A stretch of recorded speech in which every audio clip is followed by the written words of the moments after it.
Muli po, mapagpalang umaga po sa ating lahat and wini-welcome ko po yung ating mga members, ating mga regular attendees po para sa araw na ito. And yun po, bago tayo magsimula ng ating Sunday School, is awitin po natin ang itong first hymn.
Let us pray po. Ama naming Diyos, mapangmahalayan, pinakabanal po sa lahat, nagpapasalamat po kami at muli niyo kaming tinipon ngayon sa umagang ito para makapag-aral po ng Adult Sunday School. Pinapanalangin po namin ang mga takapakinig niyo na bigyan niyo po kami ng bukas na isipan at handang puso upang aralin at tangkapin lahat ng inyong ihahandog sa amin na leksyon at bigyan niyo rin po ang iyong lingkod na si Pastor Jay na wisdom and gabayan niyo po siya sa lahat ng kanyang ituturo sa amin nang sa ganun ay may handog niya lahat ng kanyang sasabihin ng ayon sa iyong salita. Pinapanalangin namin to sa lahat. Pinapanalangin namin itong lahat sa ngalan ng iyong Isus. Amen.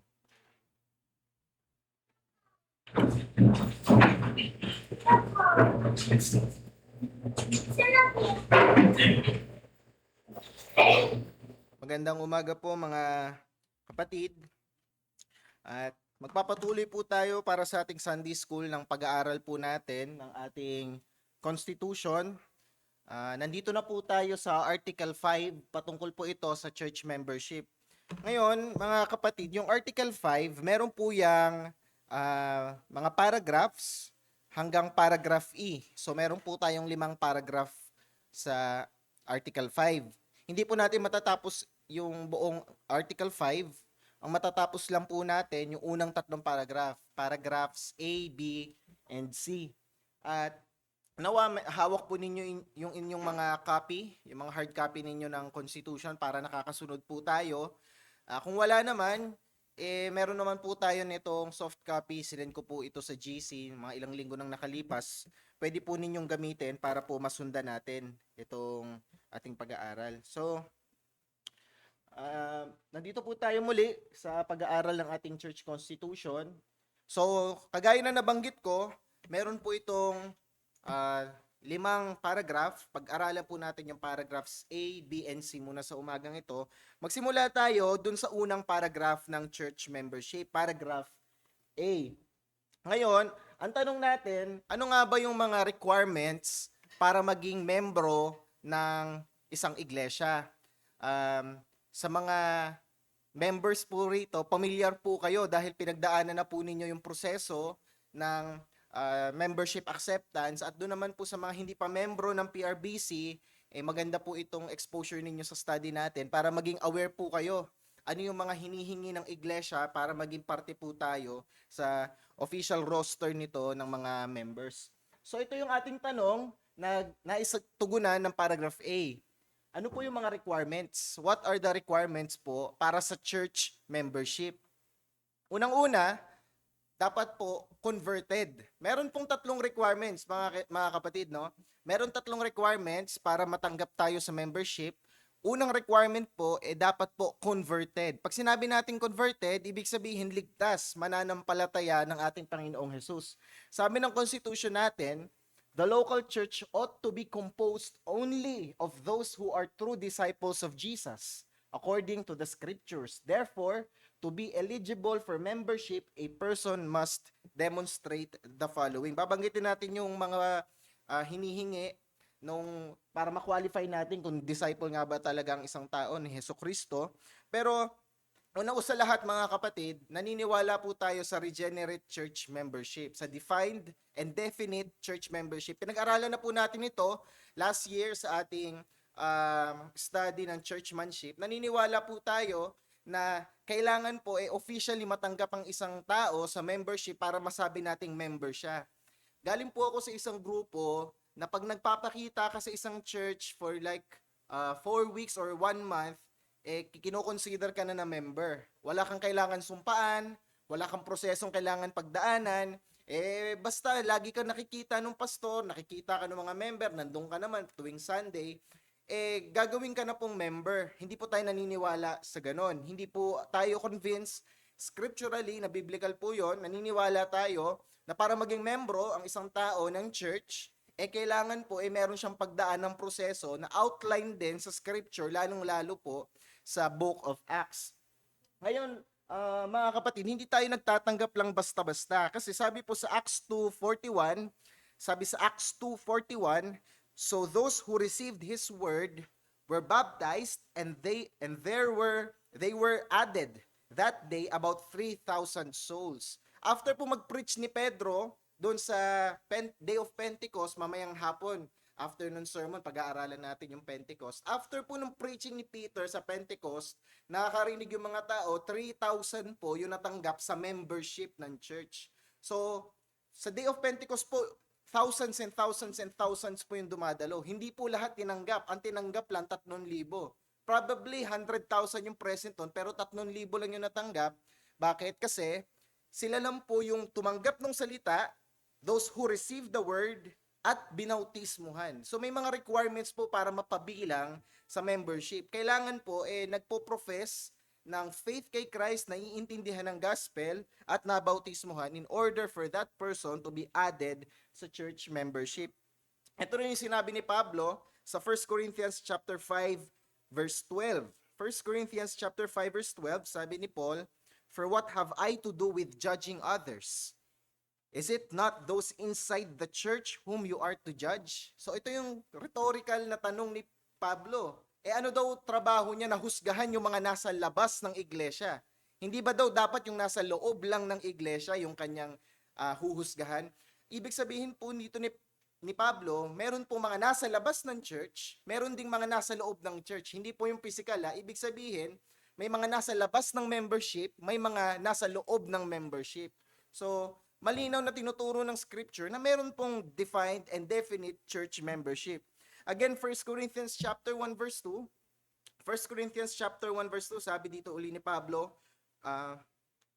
baklatin natin, mali ata ako nang na-type na verse dito sa aking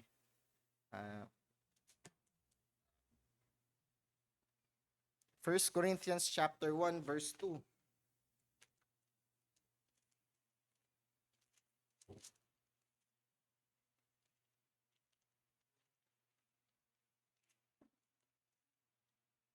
Sabi dito ni Pablo, sa iglesia ng Diyos na nasa Corinto, so the Church of God at Corinth, sa mga ginawang banal kay Kristo Jesus. So sino daw yung Church of God na nasa Corinto? Yung mga ginawang banal kay Kristo Jesus. Ibig sabihin, consecrated, separated, nanampalataya sa ating Panginoong Hesukristo. Mga tinawag na banal, kasama ng lahat na nasa bawat lugar, ay tumatawag sa pangalan ng ating Panginoong Hesukristo,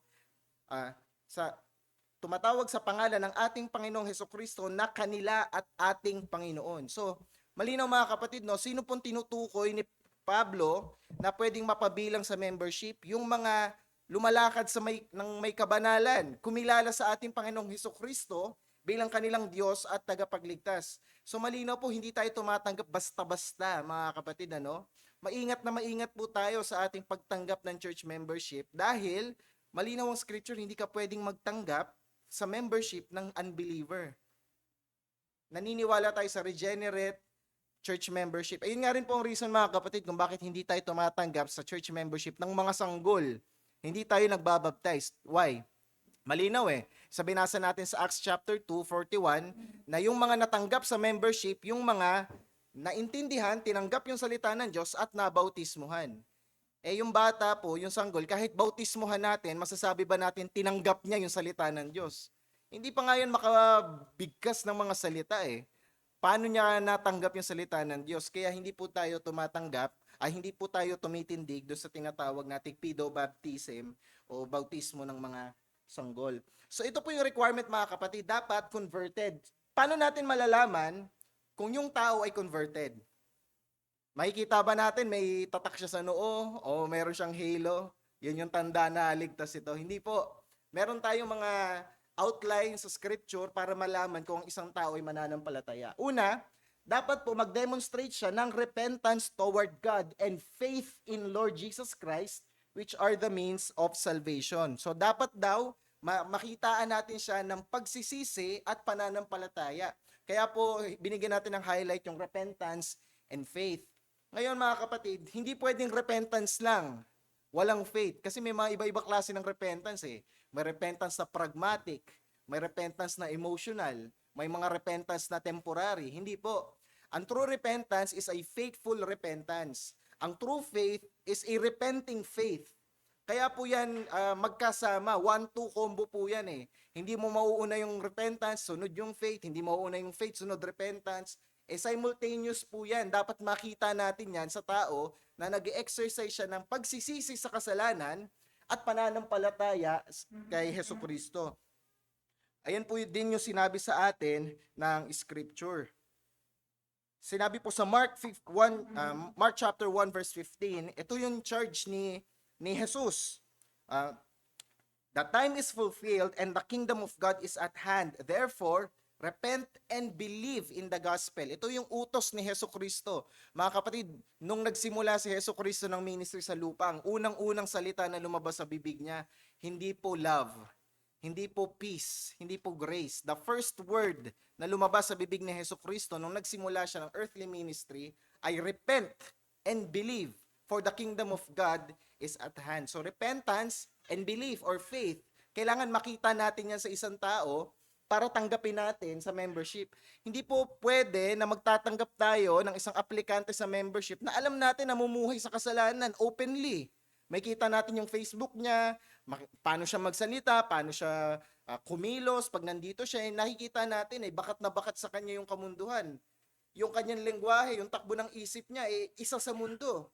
Hindi po tayo pwedeng tumanggap ng ganun klaseng aplikante, lalong hindi siya nagpapakita ng outward signs ng repentance and faith. Hindi lang yon, they should also result in a life evidently transformed by the power of Christ. Ito po yung sinabing natin. Yung kanyang testimonya sa harap natin, kung hindi po maganda, hindi po natin siya pwedeng tanggapin sa membership. Kasi tandaan natin mga kapatid, hindi po pwedeng sabihin natin na nagsisi tayo sa kasalanan at nananampalataya tayo sa Panginoong Hesukristo, pero hindi po halata sa ating buhay. Meron po kasing belief yung mga mga modern evangelical, sabi nila, ganito lang ako, siguro sa paningin mo makasalanan ako, pero alam ng Diyos ang puso ko, God knows my heart, nananampalataya po ako. Biblical po ba yon mga kapatid? Hindi po. Sinabi po sa Matthew 7, makikilala natin ang puno sa kanyang bunga. So kung sinasabi mo na isa kang mabuting puno, paano natin malalaman kung mabuti ang puno? Pag may mabuting bunga, walang mabuting puno na puro bulok ang bunga. Pag nakita natin na yung puno, puro bulok ang bunga, ano sasabihin natin sa puno? Masamang puno to, bulok na puno ito kasi puro bulok yung bunga Hindi po ba?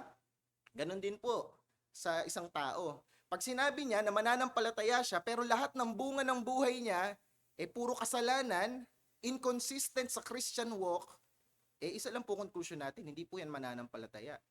So hindi po natin pwedeng sabihin na ganito lang ako sa paningin mo, nakakita ka ng mga ganitong mali, mukha lang akong unbeliever pero alam ng Diyos ang puso ko. Hindi po.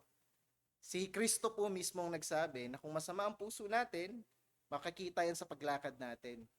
So, ito po yung hinahanap natin sa isang aplikante. Meron siyang repentance, meron siyang faith kay Hesukristo, at nakikita natin sa paglakad niya na lumalakad siya ayon sa pananampalataya. He should also be baptized in obedience to the Lord's command after exercising faith in Christ. Kailangan po mabautismuhan ng isang tao bago po natin siya tanggapin sa membership. Ito po yung pinag-aralan natin doon sa means of grace, hindi po ba yung means of sacrament of inauguration. Kung yung Lord's Supper ay tinatawag po nating sacrament of continuation, yung baptism po tawag natin dyan sacrament of inauguration. In order for a person to be officially inaugurated, na membro na siya ng Kingdom of God, member na siya ng sphere kung saan naghahari si Jesus salvifically, kailangan mabautismuhan siya. Kasi public declaration yun na hindi na siya pag-aari ng mundo, sinuko niya ng buhay niya kay Hesukristo. Hindi po pwedeng tatanggapin natin sa membership yun, ayaw magpabautismo. Hindi po Malinaw na kumad ng scripture, dapat mabautismuhan. So, kailangan repentance in faith, kailangan life evidently lumalakad sa pananampalataya, at kailangan po mabautismuhan. Ayan po yung mga hinahanap natin para masabi natin na itong taong to truly converted ito, mananampalataya ito.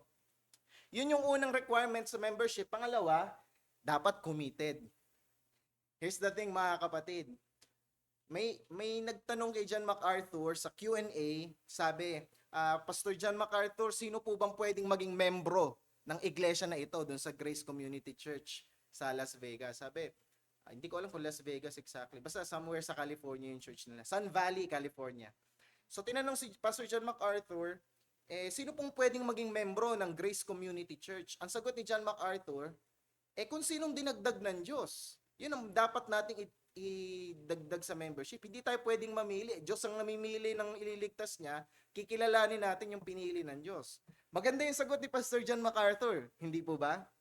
Pero mga kapatid, one side of the coin lang po yun. Kasi kahit ligtas po yan, kailangan makita natin yung commitment niya sa local church. Kasi kahit ligtas po yan, bakit po kasi wala namang pakikiisa sa iglesia? Dapat po ba natin tanggapin sa membership po yun? So, one side of the coin po, natignan natin kung truly converted po itong mananampalataya bago natin tanggapin sa membership.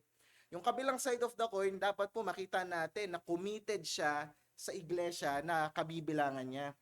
Sabi ng constitution natin, members of a local church must submit to the oversight of that church as commanded by the scripture in Hebrews 13:17. Kung naalala ninyo, binasa natin yung Hebrews 13:17 last week. Sinabi, submit to your pastors, to your elders, di ba?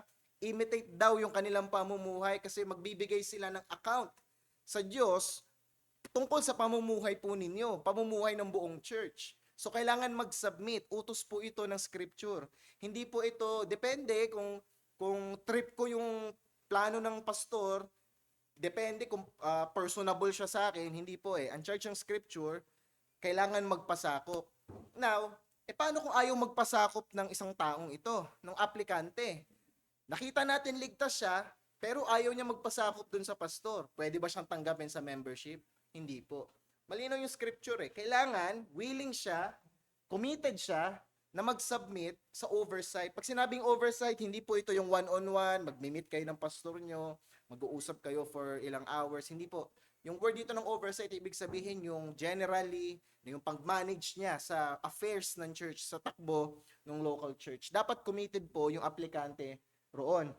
Yan yung pangalawa. Pangatlo, dapat po united. Okay? So, converted, committed, and lastly, sana po yung aplikante ay united po sa iglesia.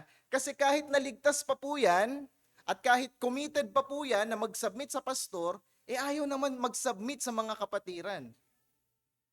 Malinaw mga kapatid? Kahit na mananampalataya pa siya, kahit na willing pa siyang sumunod sa pastor, pero ayaw naman makiisa sa mga kapatiran. Kailangan ma-assure natin na willing siyang makiisa sa mga kapatiran. Sinabi natin Constitution, the church is responsible to strive to maintain unity within its membership according to Ephesians chapter 4 verse 3. Sabi doon, eager to maintain the unity of the Spirit in the bond of peace. Utos po sa ating lahat nito. Dapat maging masigasig tayo to maintain unity in the Spirit, in the bond of peace. Therefore, members must be in substantial agreement. Pansinin niyo yung word mga kapatid substantial agreement, hindi sinabing in total agreement. Sabi in substantial agreement. Must be in a substantial agreement with the church's purpose, confession, and constitution. So hindi po sinasabi na dapat 100% agree ka sa 1689 London Baptist Confession of Faith. Hindi naman po required na 100%. Siguro may mga areas na may disagreement ka, pero sana hindi po major areas, ano? Dapat po substantial. Yung mga minor, pwede nating pagpalampasin yan. Nasa discretion natin yan. Alin dyan yung ituturing nating major difference, major disagreement, and minor disagreement. Pero sana substantially, nag-agree tayo sa confession of faith. At hindi lamang yon, nag-agree tayo doon sa ating confession, sa ating constitution. Itong pinag-aaralan natin, hindi tayo laban sa ating constitution. Nakikiisa tayo sa tinuturo ng ating constitution and also, nakikiisa tayo dun sa purpose ng church. Kapatid, tatanggap ba tayo ng aplikante na may sariling agenda sa church? Ano pong purpose ng church natin dun sa mga nakalipas nating pinag-aralan? Tatlo po, di ba? Worship, yung ating reverence, yung ating worship sa Diyos. Pangalawa nating purpose, edification, pagpapalakas sa isa't isa. Pangatlo nating purpose, evangelism. Paano po kung merong ibang purpose niya, gusto niyang gawing lending company yung church? O kaya may iba siyang mga gustong gawin na wala sa ating church purpose, tapos yung mga existing nating church purpose, iba yung opinion niya sa bagay na yon. Matatanggap po ba natin yon sa membership? Mga kapatid, hindi po. Kasi makakagulo po ito sa unity ng iglesia. Priority po natin ang unity ng church. Utos po yan ng scripture to maintain the unity sa loob po ng ating iglesia. So, isa po ito sa hinahanap natin, nawa united yung aplikante sa mga bagay na ito. Anyone who is in basic disagreement with any of this could not be consistently submissive to the teaching ministry of the church, and it would be unwise to receive such in membership. This does not mean that mastery of the confession. Parang putol ata yung nalagay ko. Pero basically, dun sa last sentence sinasabi, hindi naman hinihingi na master natin yung 1689 London Baptist Confession of Faith. Ngayon, mga kapatid, kung marami talaga siyang disagreement sa church purpose, disagree siya sa leadership, disagree siya sa constitution, disagree siya sa confession of faith, i-discourage po natin siya na magpa-member. Pwede siyang umattend, pero di-discourage natin siya na mapabilang sa official church membership. Why? Kasi hindi po magiging healthy sa kaluluwa niya. Imagine, kung ikaw yung nasa posisyon niya, dadalo ka ng pagtitipon, tapos naghahanap ka lang ng mali na sasabihin sa pulpito, maghahanap ka lang ng mali sa paniniwala ng mga kapatiran, hindi po edifying sa kaluluwa mo yun eh. Matitisod ka lang, manghihina ka lang. Encourage natin yung ganong aplikante na I think much better for you na manatili ka lang na attendee, or kung hindi pa rin kaya ng kaluluwa mo na maging attendee, much better siguro humanap ka ng isang congregation na pasok dun sa mga paniniwala mo. In that manner, magiging edifying siya sa kaluluwa mo.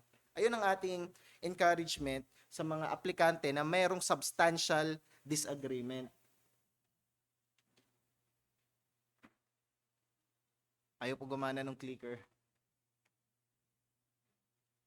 So, punta tayo sa may paragraph B. So, tapos na po tayo dun sa paragraph A, dun sa requirements ng church membership. Punta na tayo dito sa paragraph B, yung associate membership. Ngayon, mga kapatid, meron tayong mga talks na itong mga nakaraan, alam po ninyo ito, kino-consider natin tanggalin itong part na ito ng Constitution. And kinonsider din ito ng ating sending church na MCBC, pero for some reasons, narito pa rin, nandito pa rin sa kanilang amended na constitution yung associate membership. Last year nila inamyendahan ito, pero narito pa rin po ito. Tayo mga kapatid, pag-usapan natin ito, pag-aralan natin, pag nilay-nilayan natin, tignan natin kung necessary pa ba na i-retain itong section na ito ng associate membership, or pwede pa ba natin itong pwede na natin itong amyendahan at alisin. Pero pag-aralan pa rin natin, ayaw naman natin ito na tanggalin na hindi man lang natin sinilip, ano? Gusto natin maging fair. Okay? So tingnan natin itong paragraph B, associate membership. Meron akong in-outline dito na 4 na bagay para maintindihan natin. Una, tingnan natin yung definition ng associate membership. Tingnan natin yung situation ng church membership. Tingnan natin yung restriction, tsaka yung restoration. Okay? Unahin natin, ano nga ba yung ibig sabihin ng associate membership? Bigay natin yung definition. Sabi ng Constitution, yung associate membership daw is the membership status of any whose relationship to the church involves special or abnormal circumstances shall be determined in each case by the action of the elders. May mapapansin ba kayo dun sa dulo, mga kapatid? By the action of the elders. So, ang magdedetermine na daw ay yung mga elders o yung pastor.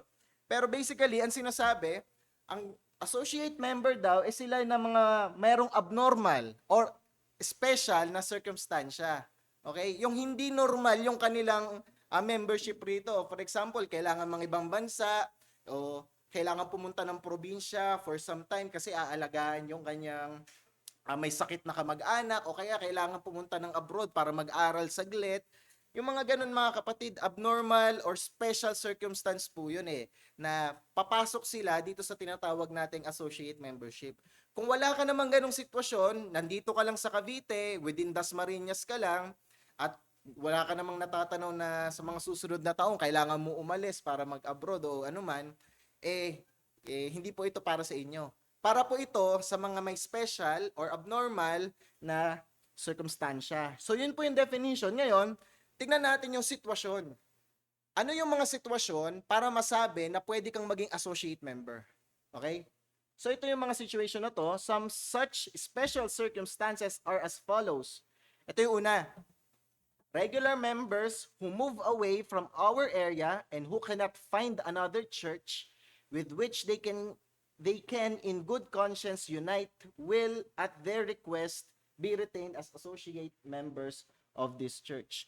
So for example, mga kapatid, pupunta ka ng probinsya magmo-move away ka, kailangan mo doon magtrabaho, sabihin na natin mga 6 months o siguro mga 10 buwan, papasok po yung sitwasyon mo sa pagiging associate member. Okay?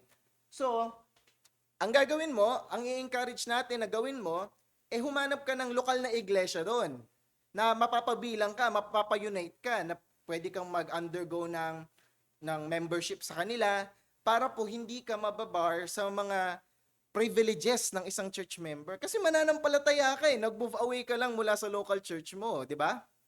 So, may enjoy mo pa rin yung privilege ng fellowship, ng sacraments, lalong-lalo yung Lord's Supper, pati yung mga privileges ng pagiging official member like oversight at mga iba pa. Ayaw natin na ma-devoid ka sa mga ganong benepisyo ng pagiging membro. So, ini-encourage ka ng iglesia na kahit malayo ka, magpa-membro ka sa iglesia na yon, well, yung membership mo dito, hindi naman mavo-void. I-declare ka lang na associate members. Okay? Ayun yung mangyayari. So, yan yung unang situation. Sunod, such persons must maintain regular communication with the church in order to retain their associate membership. So, ito pala yung hinahanap mula sa iyo. Kung mangyayari yon, magpamember ka sa ibang church, tapos sa local church mo, i-declare kang associate member, meron kang responsibility. Hindi pwedeng kalilimutan mo na to. Dapat may constant communication ka, lalong-lalo dun sa pastor. Ina-update mo siya, anong nangyayari sa'yo. Pwede kang mag-send pa rin ng mga prayer concerns mo. Pwede ka pa rin, paminsan-minsan, pag may free time ka, bumisita, makipag-fellowship, pwede pa rin yun. Basta dapat active yung communication mo. Sabihin natin 10 months kang mawawala, dineclare ka ng local church mo na associate member, 10 months ka rin na walang paramdam ni chat. Hindi po dapat ganon. Ang responsibility mo, i-keep na buhay yung communication mo sa iglesia, lalong-lalo dun sa iyong pastor. However, they are urged to diligently seek a church with which they can unite elsewhere. So ito yung priority, mga kapatid. Bagamat anomalous yung iyong circumstansya, dapat po i-prioritize mo pa rin ang pagiging membro ng iglesia doon sa pupuntahan mo. And I know, mga kapatid, challenge ito. Kasi hindi naman po marami yung mga Reformed Baptist churches sa Pilipinas, tama? Halimbawa, napunta ka sa isang probinsya na yung Reformed Baptist na church, 3 oras yung layo mula sa inyo. Mahirap yon, challenge yon. Pero, priority mo yon, mga kapatid. Priority natin yung ating kaluluwa. Ayan ang magbibigay sulit sa Diyos. So, whatever it takes na maging malusog, maging buhay yung ating pananampalataya, malusog yung ating kaluluwa, nourished every Lord's Day, prioritize po natin ito. Dito pa rin sa situation, likewise, members out of the area for a limited time due to a work assignment or studies shall, at their request, be retained as associate members while they temporarily unite with a church of like faith in that locality. Katulad ito nung binanggit ko kanina, mga kapatid, mariretain yung kanilang status as associate members. Hindi sila official members, associate members sila. Mariretain yon hanggang makabalik sila kung temporarily kailangan nga nilang umalis for work or for studies. Now, at the discretion of the elders, associate members may also be granted to invalids, Christian workers, and others whose relation to the church involves special circumstances. So sinabi again, at the discretion of the elders. So hindi po church ang magde-decide, mga kapatid. Hindi po natin pagbobotohan kung halimbawa si Brother Lawrence aalis, pupunta ng probinsya for 10 months. Hindi po tayo magbi-meeting, pagbobotohan natin kung gagawin nating associate member si Brother Lawrence. Decision po ito ng leadership. Pastor po makaka-discern nito kasi siya yung kakausap dun sa membro tungkol sa circumstansya niya. So siya ang mag-endorse nito sa church, pero hindi po ito up for votation. Ngayon, nakita natin, discussion of the elders, associate membership may be granted daw sa mga invalids. Ano po ibig sabihin ng invalids dito? Nung inamyendahan po ulito ng MCBC, ginawa nila yung word na invalid na disabled, yung mga may kapansanan. Yun po yung ibig sabihin ng invalid dito. Kasi hindi maka-attend ng church. Sabihin na natin gano'n, bedridden na. Hindi siya makaka-attend ng Lord's Day. Ikakasama ng kalusugan niya na umattend ng Lord's Day dahil nga bedridden na siya. O sabihin na natin gano'n. Hindi lang yun, pati yung mga Christian workers, yung mga pupunta sa ibang lugar para mag-mission. Halimbawa, meron tayong ipapadala sa isang lugar bilang missionary, papadala natin sa Mindanao bilang missionary. hindi na siya kasama sa pagtitipon natin every Lord's Day, right? So, i-declare natin siyang member pa rin, pero associate member bilang official missionary ng church natin. Yun po yung mangyayari nun. And others whose relation to the church involves special circumstances. Again, mga kapatid, no, special na circumstansya po ito. Huwag po natin itong gawing norm. Para lang ito sa mga mapapalayo, pansamantala, yun yung kanilang circumstansya. So, yun yung situation na valid na maging associate member ang isang member. Ngayon, tignan natin yung restriction.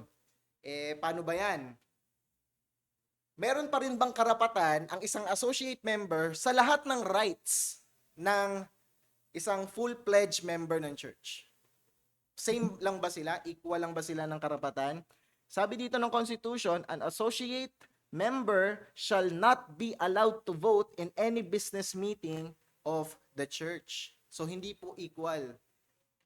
Ngayon mga kapatid, pag nag-meeting tayo, halimbawa, meron tayong dinil na seryosong problema, kaso may associate member tayo, sabihin natin doon sa may Baguio, nandun yung associate member natin. Meron ba tayong responsibilidad na dapat updated siya sa mga nangyayari dito? Kasi member pa rin siya, associated nga lang. Hindi po. Wala tayong responsibility na i-inform siya. Pwede siya mag-inquire. Pero yung tayo yung gagawa ng extensive effort na paalam sa kanya lahat ng nangyayari, hindi po Konsekwensya po yan ng pagiging malayo mo At isa pa, pag nag-meeting tayo, halimbawa may pagbobotohan tayo, may kikilalanin tayong diakono, so magbobotohan yung church, 40 tayong narito, pang 41 siya, hindi ba pwedeng i-close na natin yung voting kasi yung nandun sa Baguio, hindi pa siya bumoboto? Hindi po. Wala po siyang right na sumali sa votation dahil wala po siya dito. Mapag-aaralan po natin yan sa mga business meetings dito sa Constitution na yung pwede lang bumoto ay yung mga present and voting. Kung hindi ka present sa meeting, hindi ka po pwedeng bumoto. Kahit nga regular member ka kung hindi ka dumalo ng pagtitipon hindi ka po pwedeng bumoto Ang pwede lang bumoto yung nandun sa meeting. Hindi po mag-hold ng Zoom meeting ang church para tanungin anong boto mo. The fact na wala ka dito, hindi ka po pwedeng bumoto. Yun yung restriction ng associate member. Now, kailan sila mare-restore? Yung kapatiran na lumayo, dineclare na associate member, kailan mare-restore yung kanyang membership? Mare-restore po siya upon termination of the special circumstances which are the reasons for associate membership. An associate member may become a regular member in status at the discretion of the elders after regular attendance for 1 month.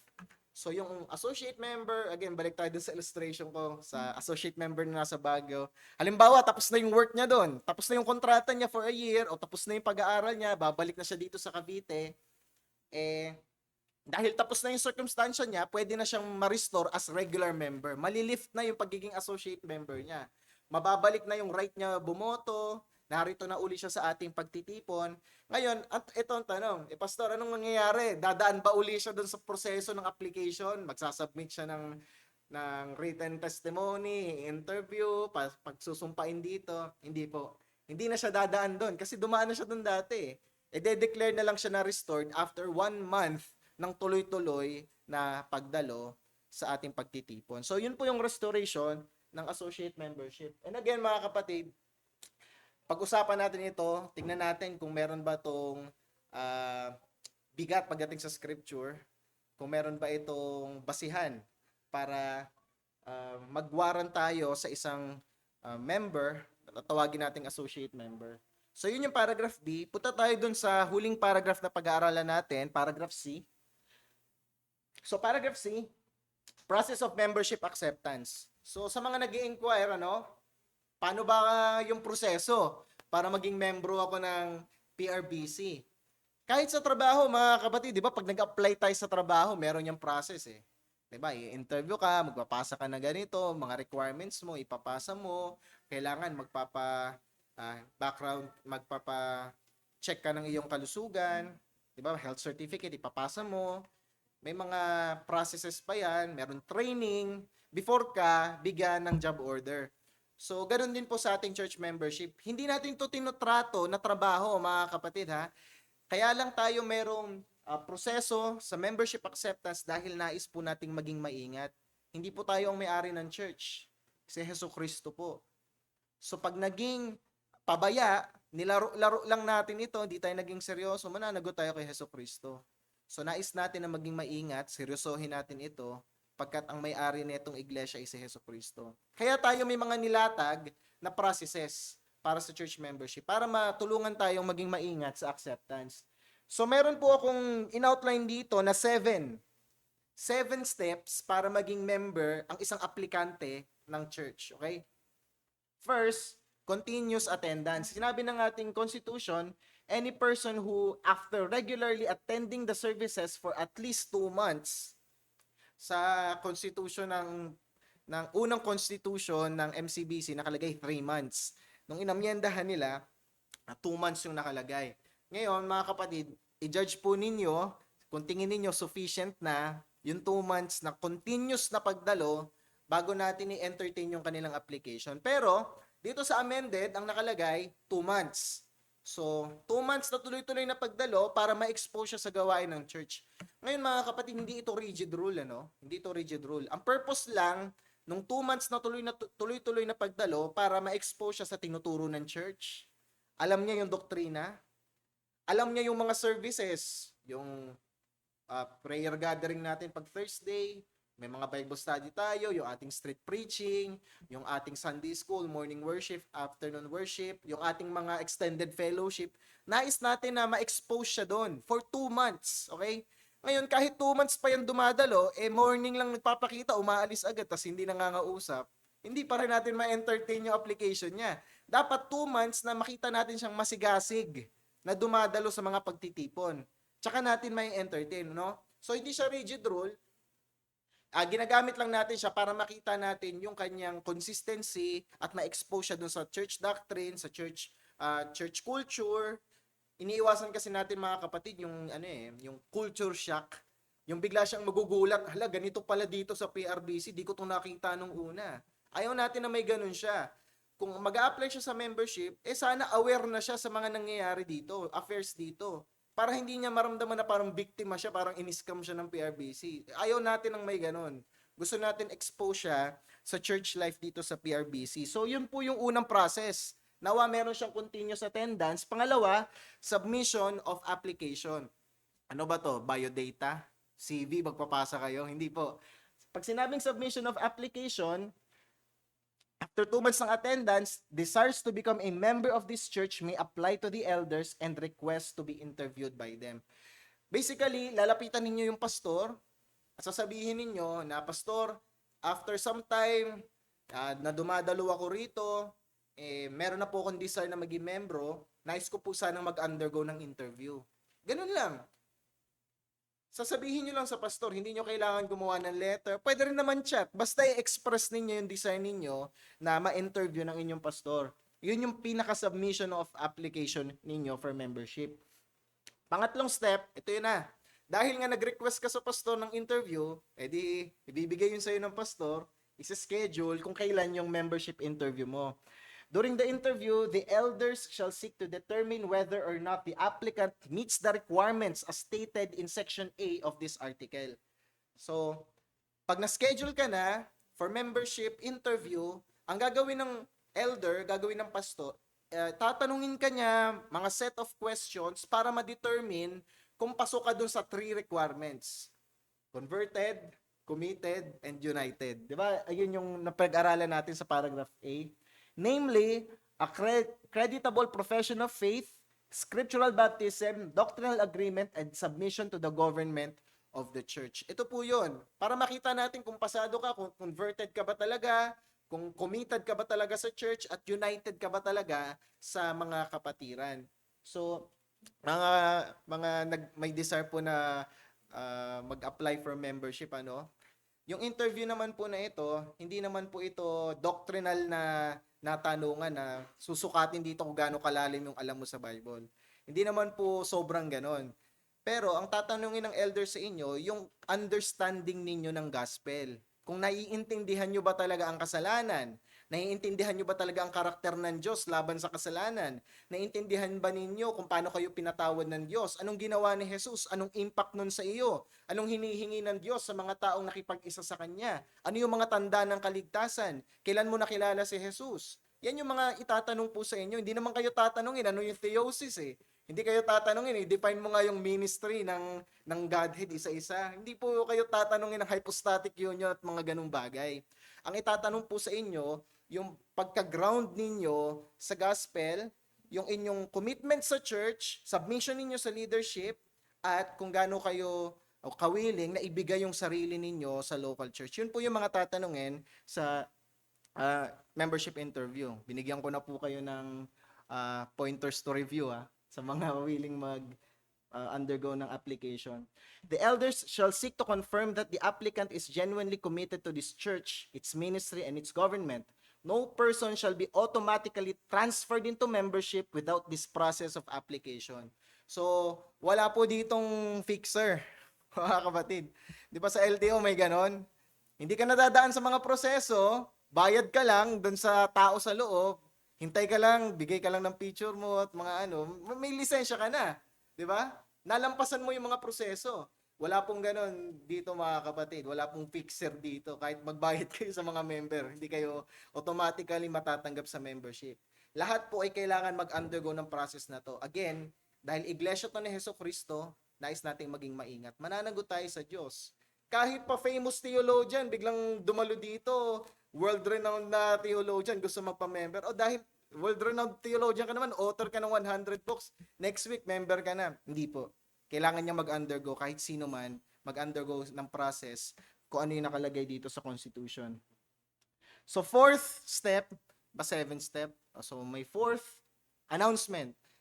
Sabihin natin na yung applicant pumasa sa interview, okay? Nga pala, mabanggit ko, hindi po lahat ng ini-interview pumapasa mga kapatid.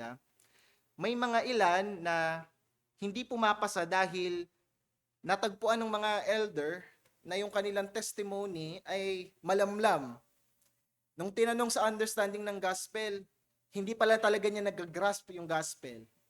So, upon discretion and discernment ng elder, sasabihin nila na, I think, kapatid, o kaibigan, hindi ka pa nananampalataya ng totoo kay Jesucristo dahil hindi mo pa nauunawaan ng Ebanghelyo. Spend some more time sa pagdalo dito and papatuloy namin na ipanalangin na dumating ka sa pagkakilala ng Ebanghelyo. Pwede tayong mag-schedule ng re-interview. Hindi naman ibig sabihin na pag hindi ka pumasa ng interview, wala na, X ka na buong buhay mo. Hindi po. Maari ngayon, hindi mo pa nauunawaan ng Ebanghelyo, maghintay tayo ng onti pang panahon, baka buksan na ng Diyos ang puso't kaluluwa ng aplikante na ito, then eventually, maintindihan ng gospel, pwede tayong mag-schedule ng re-interview. Ngayon mga kapatid, may mga tao na mananampalataya talaga, pero hindi pa rin pumapasa ng interview. Paano nangyari yon? Kasi hindi sila gifted sa articulation. Okay? So, kailangan pa rin niyang i-discern ng pastor.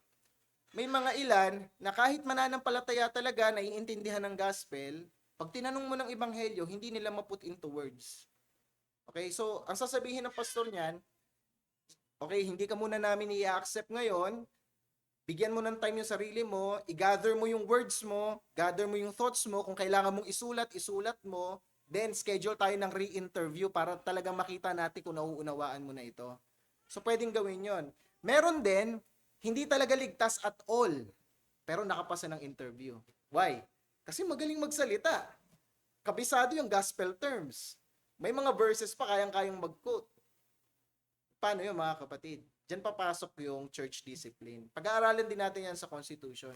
Ngayon mga kapatid, yung mga pastor po, kahit ang church, hindi po yan infallible. Kaya nga po nag-institute si Jesucristo ng church discipline para kung sakaling may makapasok ng membership na hindi naman pala talaga ligtas, si Jesucristo mismo ang magre-reveal ng kasalanan na yon. At anong task ng church? Panagutin yung may kasalanan na yon via church membership hanggang magsisi siya tunay na manampalataya. Okay? So kailangan ko lang i-clarify yon. Just in case pumasa at sana pumasa yung applicant sa church sa membership interview, i-announce po ito ng pastor sa congregation. If the elders are satisfied that the applicant meets the requirements of for membership, they shall announce the same to the congregation at a stated meeting of the church. So basically, kung pumasa yung applicant, credible ang kanyang testimony, siya committed sa church, united siya sa mga kapatiran, ang gagawin ng pastor, mag-hold siya ng congregational meeting, closed door congregational meeting, at i-announce nyo sa church na pumasa itong applicant na ito, then pwede na mag-proceed sa next step. Ganun yung ginawa natin last Lord's Day, mga kapatid, kung naaalala ninyo. After ng hapon na panambahan, nagkaroon tayo ng meeting, tama? Then, in-announce ko sa inyo na itong kapatiran na to ay pasado sa interview. So, subject na siya for the next step, which is evaluation. Ito yung fifth step. Fifth step pala, hindi pala evaluation. Submission of testimony muna. So, at the discretion of the elders, the person may be requested at this time to give his or her testimony to the church, either orally or in writing. We do both, mga kapatid. Hinihingaan natin ng written testimony yung applicant at pinupost po natin doon sa bulletin board. Kaya may nakita kayong written testimony doon. Para pag-aralan natin. Sinisend ko rin po yan sa GC para meron tayong soft copy. Pag-aaralan natin yung testimony ng kapatid na ito. Totoo ba na naiintindihan niya yung gospel? Baka doon sa written testimony niya, minamaliit niya yung kasalanan. Yung mga matitinding kasalanan sa kanya, mistakes lang. Flaw in his character lamang. Kailangan nating i-evaluate. Hindi lang sa kanyang written testimony, maging sa fellowship. Mapapansin natin kung paano siya magsalita, paano siya mag-isip, paano siya kumilos. Mula doon i-evaluate natin kung credible nga ba yung testimony ng applicant na ito. Kaya kailangan po ng submission of testimony. Hindi pwedeng yung pastor lang yung makarinig ng testimony niya. Dapat lahat. Why? Hindi lang naman siya magpapang-member dun sa pastor sa buong church. So dapat alam ng buong church yung patotoo niya sa ebanghelyo. After niya mag-submit, pang 6 na proseso, evaluation, a period of at least 3 Lord's Day shall be allowed for objections or questions to be raised by any member concerning the applicant's life or doctrine. The members should consider it their solemn personal duty to voice any objections to the elders since the purity of the church it is at stake. Ibig sabihin po niyan, after mag-submit ng applicant ng written testimony, whether written or orally, ay ibibigay ito sa mga members. Ano po yung trabaho ng mga members? I-evaluate. Okay? So, bibigyan kayo ng 3 weeks para i-evaluate yung testimony ng aplikante. Tignan ninyo kung may mga, sana wala naman, pero baka may mga butas, may mga loophole, may mga flaws sa kanyang character, may alam kayong ginagawa niya na tinatago niya sa church, nalaman niyo sa testimony ng mga katrabaho niya o sa family niya. Ang trabaho po ng church alamin, pag-aralan itong aplikante na ito at kung meron kayong objection, kung may nakita kayo doon sa testimony ng applicant na to, i-voice po ninyo sa elder. Then, yung elder, siya po yung sasala kung substantial o hindi. Kasi hindi po lahat ng objection substantial. May mga objection na preference lang Ayaw niya lang dito, pikon lang siya, hindi niya lang gusto. So, binoise out niya na sa elder. Hindi po ganon. Dapat substantial. Nakaka-apekto sa kanyang credibility dun sa 3 bagay. Sa kanyang conversion, sa kanyang commitment sa church, at yung kanyang pagiging united or desire niya for to be united sa isang iglesia.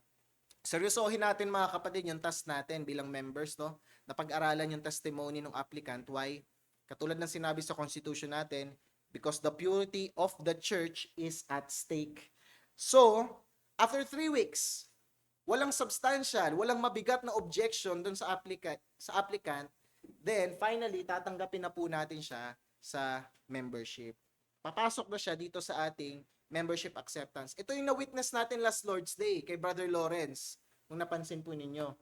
If no objection is raised which the elders deem to be valid, the person will be received into the church at a stated meeting of the church, usually the next Lord's Day following the 3-week period. The elders may postpone the person's reception into membership until any serious objections are investigated and cleared up. So kung lumipas ang 3 linggo ng evaluation, walang natanggap na mabigat, kung kailan natin ginaganap ang Lord's Day, first Sunday of the month, doon po natin tatanggapin yung applicant sa membership. Ngayon, kung may matanggap yung elder na mabigat, may tinatago palang kasalanan ito, na hindi niya inaamin nung interview, tinatago niya sa mga membro, pero sa providensya ng Diyos ay pinaalam, in that case, pwede pong i-postpone or pwede na hindi na talaga tanggapin at all. Ngayon, kung workable naman, ipo-postpone lang hanggang maayos, hanggang masettle, then schedule natin kung kailan yung acceptance niya. Pero kung mabigat talaga, na apektado yung kanyang testimonya sa kaligtasan, pwede po nating i-abort yung pag-accept sa kanya sa membership. Usually, ang ginagawa po natin, nawala po yung clicker. Yung ginagawa po nating process para sa acceptance ng membership, kung naalala natin last Lord's Day, ang ginawa po natin ay merong public reading of conversion testimony. Ito yung ginawa ng ating kapatid last Sunday. Binasa niya dito sa pulpito yung kanyang patotoo. And after nun, agreement to covenant of membership. Meron po tayong covenant of membership. Binigyan ko rin po kayo ng copy. Manunumpa po siya rito at i-witness natin siya na pirmahan yung covenant of membership para meron po tayong hawak, meron tayong black and white copy ng kanyang commitment sa church. Ito po yung ating desire na makita sa lahat ng applicant. Ayaw sana natin na meron tayong applicant tapos mare-reject eh. Ayaw din natin na may applicant na ang galing-galing sumagot, eventually church discipline pala. Nais natin lahat ng applicant talagang matagpuan na nasa ilalim ng grasya ng ating Panginoong Jesus. At meron pa tayong ilang minuto, mga kapatid, para mag-entertain ng question. Meron pa tayong 5 minutes, pero pwede tayong mag-extend ng unti pa kung meron kayong gustong i-clarify. Any question po?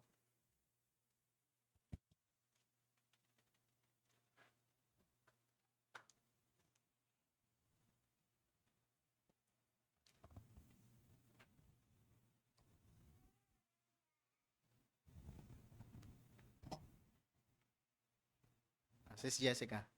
Question lang po sa associate membership. Mm. Naalala ko po kasi 'di ba, may isang pastor sa ibang bansa na meron silang mga inaalaw na mga special provisions sa mga invalids or mga incapable. Sa atin po ba sa PRVC, paano po ba yung magiging conviction natin sa mga incapable, and yet in the event na magkaroon din tayo ng mga ganong members pagdating sa Lord's Supper sa kanila? Di ba yung restriction lang kasi parang dun lang sa mga votations? Paano po sa ibang mga means of grace? Naintindihan ko yung question mo. Magkasama tayo nung pinakinggan natin yung podcast na yun. Practice yan doon sa Bethlehem Baptist Church sa US. Church nila Pastor John Piper. Ang ginagawa nila sa mga members nila na bedridden, nag-a-administer sila ng Lord's Supper. Halimbawa, may members sila na hindi na talaga makabangon sa kama, nasa ospital. Pumupunta sila John Piper doon, yung kanilang mga elders, at pinapa-Lord's Supper yung membro na yon na nakaratay sa higaan. Sabi ko sa iyo noon, sis, iba yung conviction ko sa bagay na yon. Why? Kasi lahat ng accounts sa scripture ng Lord's Supper ginagawa sa gathering of the saints. Hindi siya ginagawa individually. Yung argument ni John Piper doon, kasi extension daw siya ng grace. So discretion siya ng elder na nag-extend ng grace dahil ayaw nga nilang mabar yung member na yon from the benefit ng Lord's Supper. Pero I will stick sa scripture na every time na merong Lord's Supper, ginagawa ito sa gathering of the saints. So hanggang ngayon, nagsistick ako sa conviction na yun. Brother Jeremiah. Sorry, thank you po dun sa topic. Na-appreciate ko po yung bigat, yung heaviness, tsaka yung kagandahan talaga ng church membership. Question lang po dun sa associate member din. Na-mention nyo kanina na parang ina-amendahan ng MCBC and they plan to remove it. Ano po yung reasons towards na parang naisip nila na i-remove yun? And what are your thoughts as well for associate membership as a pastor?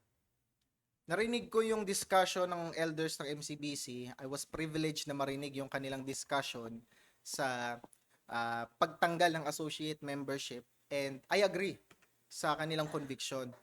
Ang reason kung bakit nais nilang tanggalin ang associate membership ay isa lamang. Paano mag-exercise ng churchmanship ang associate member? Nakakaisip ba kayo ng biblical way na makaka-exercise siya ng biblical churchmanship kung associate member siya? Hindi niya kaya makipag-fellowship, hindi niya kayang mag-partake ng Lord's Supper, hindi niya kayang mag-witness ng baptism ng church, hindi niya kayang makinig ng nandun nung preaching mismo ng salita ng Panginoon. Hindi po pakikinig ng preaching ng local church yung live stream kasi ang preaching, it is an event. kailangan nandun ka. Kaya nga hindi natin ini-encourage po yung yung online na makikinig ka ng preaching tuwing Lord's Day. Hindi po. Ang preaching kasi event yan eh. It is a special event kung saan nagsasalita ang Diyos sa mga tao niya sa gathering. Paano niya may exercise po lahat ng bagay na yon kung wala siya sa church? 'Di ba? So, there's no way para sa tao na yon na mag-exercise ng churchmanship at all. So, what's the point of membership? Ito yung tanong ni Pastor Rolly. What's the point of church membership if you're not here? Kasi lahat ng task mo as a member, lahat ng privileges as a member, wala kang magagampanan eh. Wala kang matatanggap eh. So, member ka lang sa papel. Pero by exercise, hindi ka talaga member.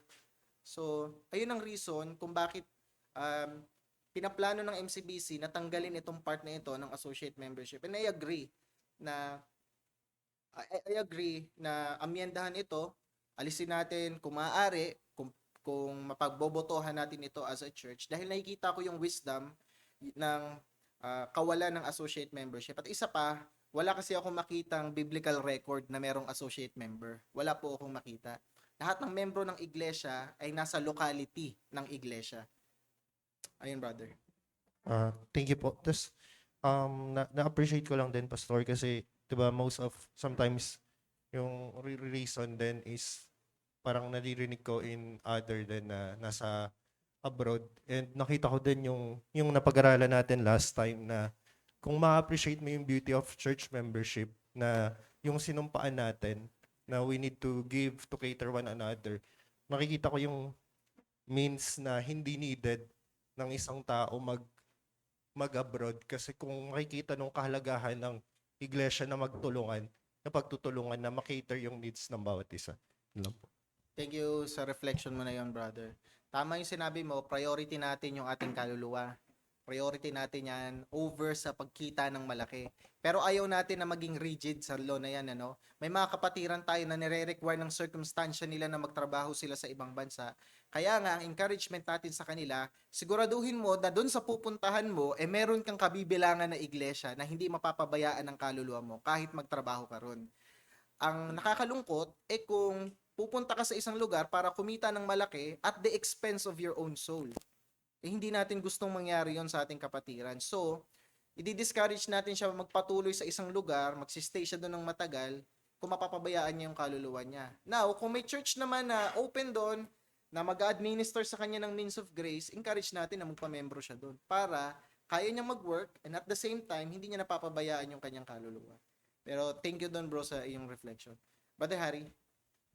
Ay, Brother Armel pala muna. Yeah, Brother Armel, ikaw muna. Clarify ko lang, Pastor, yung kasi I think hindi siya na-mention, or hindi ko lang sure kung nasa amended siya, yung Yes. About habitual absenteeism. Kasi part siya dito sa section B, na associate wait lang. The elders may also, at their discretion, place a member on associate status if he or she habitually absents himself or herself from the stated meetings of the church for at least 2 months without showing justifiable cause. And then may provision din po doon sa pagtanggap if ever gustong bumalik nung may absenteeism. May reason kung ba't hindi ko siya tinakil. Kasi tinanggal siya ng MCBC rin doon sa kanilang official na constitution. Hindi ko alam bakit narito pa siya, pero nung tinanong ko ito, tinanggal po nila ito. Tinanggal nila yung clause ng absenteeism. Yun ang reason ba't di natin pinag-aralan.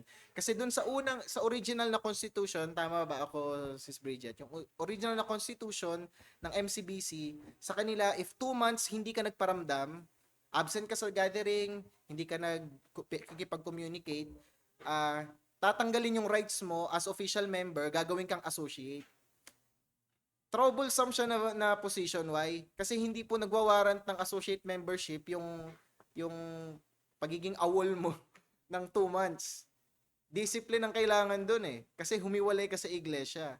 So, kailangan mong ma-rebuke. Hindi mo kailangan maging associate member. Yun ang reason ba't siya inalis sa constitution ng MCBC. Brother Harry.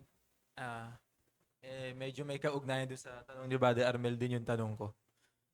Maraming sa kasaysayan ng iglesia, particularly dito sa Pilipinas, maraming mga nagpapamiyembro masigasig nung sila ay uma-attend. sa isang iglesia para sila ay maging miyembro. So, pinapakita nila ang kanilang kasigasigan sa pag-attend, sa fellowship, sa mga gawain, kahit di pa sila bahagi ng iglesia. Pero dumarating ang mga pagkakataon din na nung sila ay naging miyembro na, dito na lumabas ang mga karakter na palagi nang late, di ba? Yan nga, palaging absent.